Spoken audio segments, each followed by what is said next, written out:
Islam sebagai agama yang sempurna, sebagai dinul haq, agama yang benar, tentu dia memiliki beberapa karakter. Yang pertama adalah Rabbaniyah. Apa itu Rabbaniyah?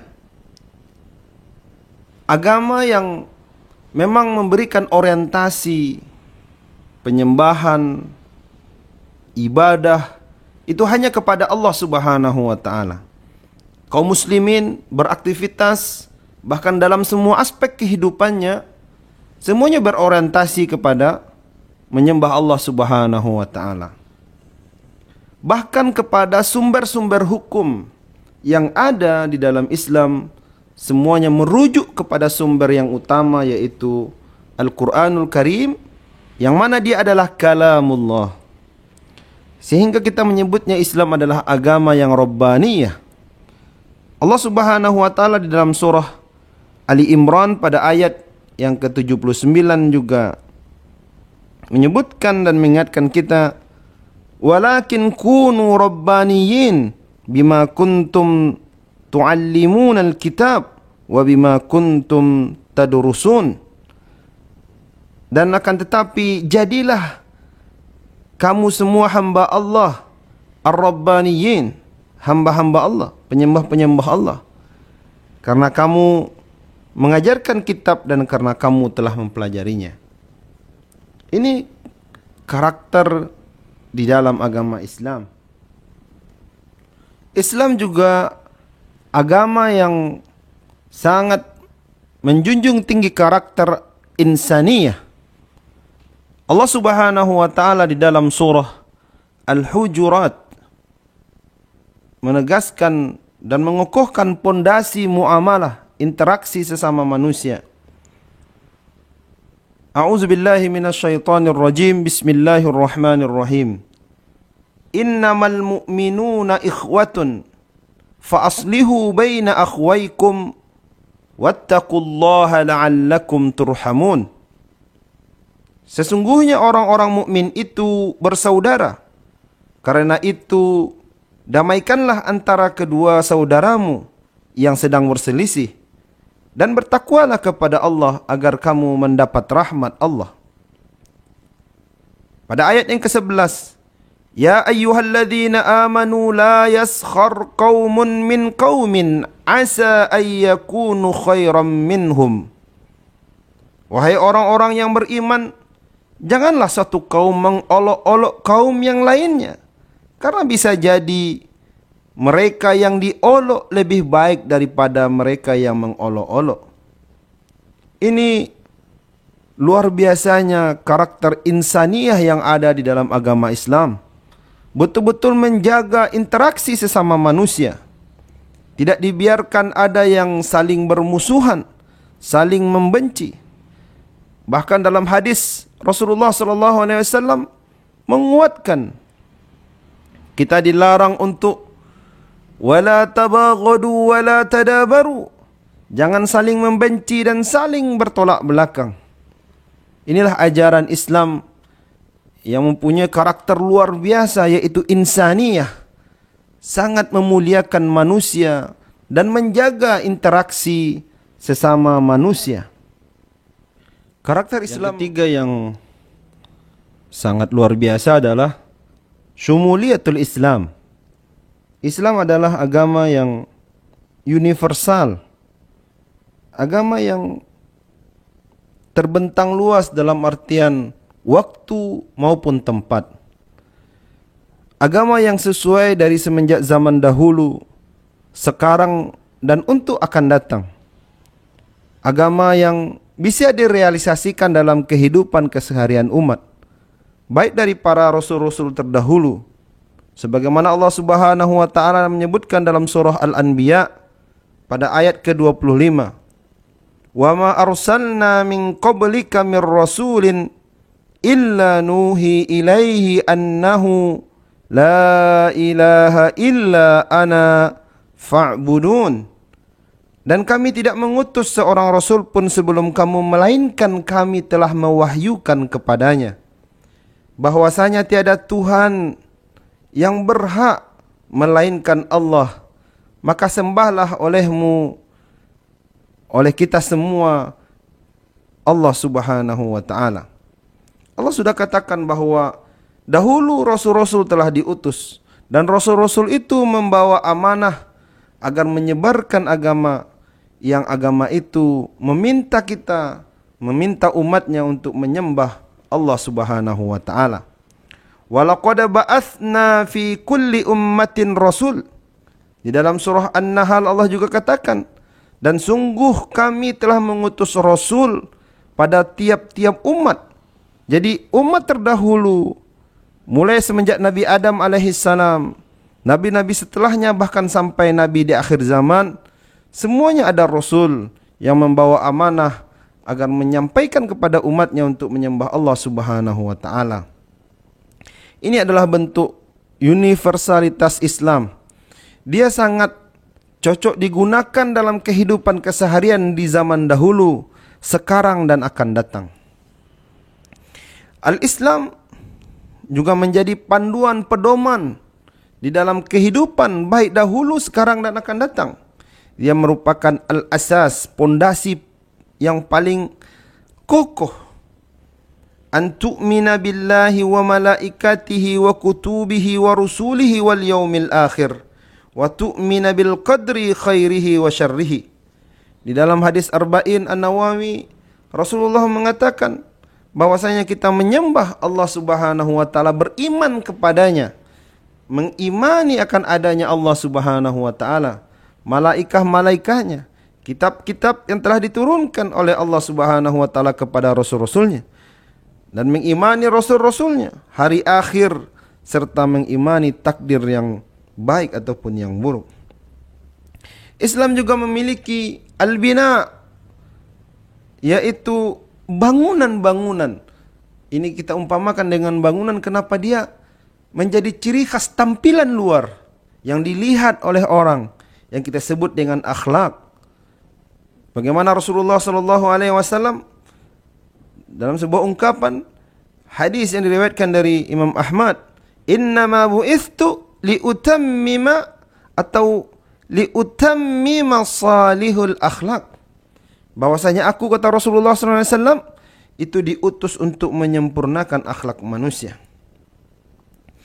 Itulah Islam lahir sebagai gambaran yang bisa dilihat, yang tampak, yang wujud dalam keseharian. Ini berlaku dari zaman dahulu, sekarang, dan juga yang akan datang. Dan Islam juga memiliki penopang, hal-hal yang mensupport, mendukung. Wal takum minkum ummatun yad'una ilal khair wa ya'muruna bil ma'ruf wa yanhauna 'anil munkar wa ulaika humul muflihun. Di dalam surah Ali Imran ayat 104 Allah katakan, dan hendaklah ada di antara kamu segolongan umat yang menyeru kepada kebaikan, menyuruh kepada yang ma'ruf, mencegah dari yang mungkar. Merekalah orang-orang yang beruntung. Ada orang-orang yang diwajibkan di dalam Islam ini, mereka harus menjadi supporting, yang menjaga rule of the game, menjaga aturan main. Dia yang menyuruh kepada kebaikan, mencegah kepada keburukan. Dan Islam juga syumuliah dari sisi tempat. Dia bukan hanya berada di Mekah, Madinah saja.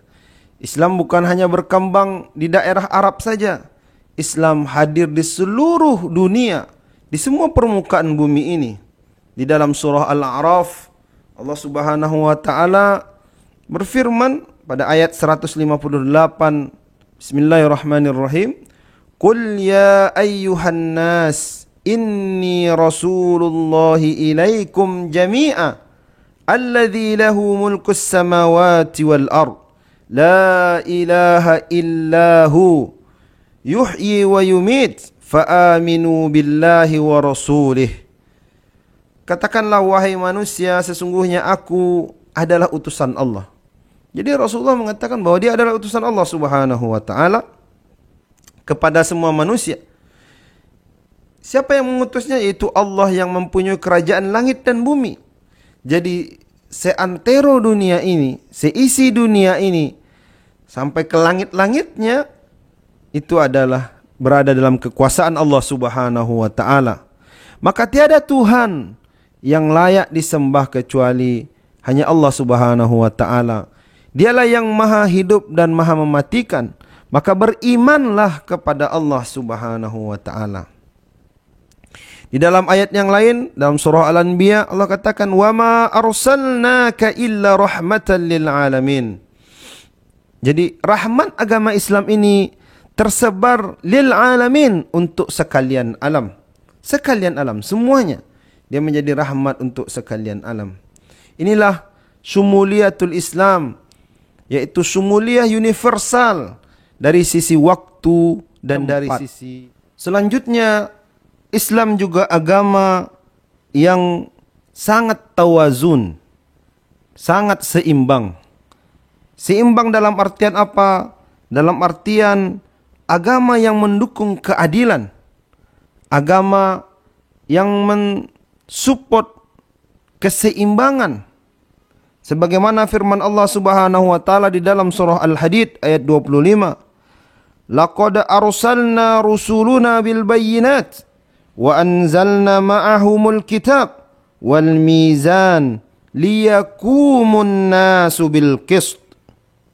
Sungguh kami telah mengutus rasul-rasul kami dengan membawa bukti kebenaran yang nyata, dan telah kami turunkan bersama mereka Alkitab dan neraca atau penimbang keadilan, supaya mereka dapat melaksanakan keadilan. Inilah perintah Allah Subhanahu wa taala dalam agama Islam. Allah mewajibkan umatnya untuk adil dalam kehidupan, dalam kesehariannya, seimbang dalam melihat segala sesuatunya, tidak berat sebelah, tidak condong kepada salah satu dibandingkan yang lainnya. Ini juga menjadi karakter khas di dalam al-Islam. Karakter yang mirip dengan tawazun, yaitu karakter wasatiyah. Dan itulah Islam, tawazun dan wasatiyah, yaitu karakter yang berada, yang memerintahkan kepada umatnya untuk berada di tengah-tengah, di jalur tengah. Tidak terlampau condong ke kanan, apalagi terlampau membenci ke kiri. Dia tidak masuk ke dalam kelompok-kelompok yang radikal ataupun kelompok-kelompok yang melalaikan. Sebagaimana Allah Subhanahu wa taala mengukuhkan, menguatkan kita di dalam surah An-Nisa pada ayat 171. Bismillahirrahmanirrahim. Ya ahlal kitab, la taghlu fi dinikum wa la taqulu 'ala Allahi illal haqq.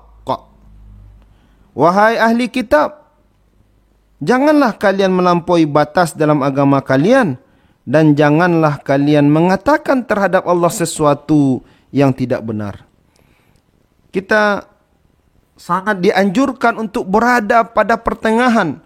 Khairul umur awsatiha. Sebaik-baik perkara itu kita berada di pertengahan. Tidak berlebih-lebihan dalam memandang sesuatu, menilai sesuatu, melihat sesuatu. Tapi juga tidak terlampau melalaikan. Tidak menganggap enteng.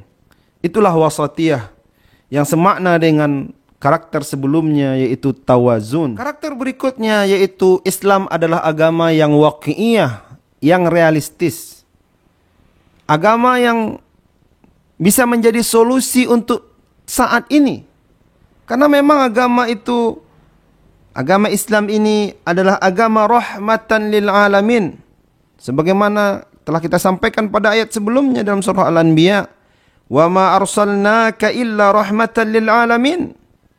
Dan di dalam surah Al-Furqan, Tabarakalladzi nazzala al-furqan ala abdihi liyakuna lil alamin nadhira.